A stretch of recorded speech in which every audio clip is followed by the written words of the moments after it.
Between the release of Mama's Child by Jerry Paul Nessler in 2018 and Time Burner by Film in 2021, Jerry Nessler got together with drummer Chris Moore to record a few ideas.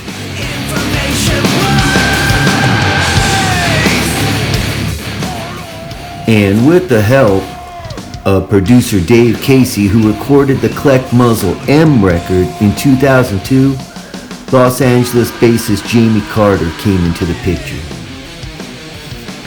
Jamie's history as a bass player includes recording and touring with John Butcher, Gary Hoey, and countless other recording artists. Jamie was the house musician at the famous Pasha Records in Hollywood, where coincidentally, The Fishers for Souls by Civil Defiance was also recorded.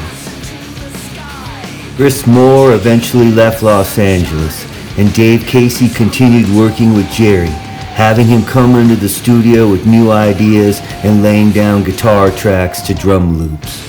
It was at that point in time where Jerry remembered a drummer, Alejandro Mercado.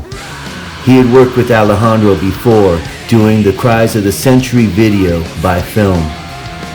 After Alejandro was done recording 5 new songs on an old vintage Gretsch drum set, next was Joey Aguirre.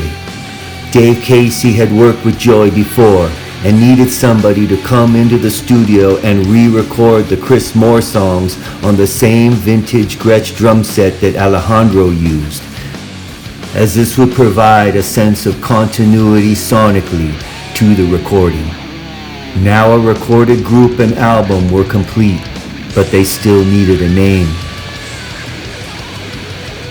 There was a brief appearance with Jerry Nessler and Jamie Carter performing together at a small club in Los Angeles with drummer Robbie Vitari from Mind Wars under the name Electric Babylon. There was also a show booked under the name Kings of Fire.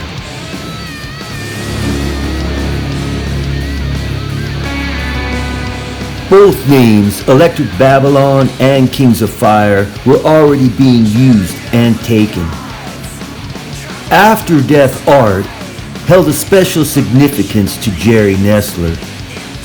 They were the final words from his godfather, Noel Quinn, after emerging briefly from a coma.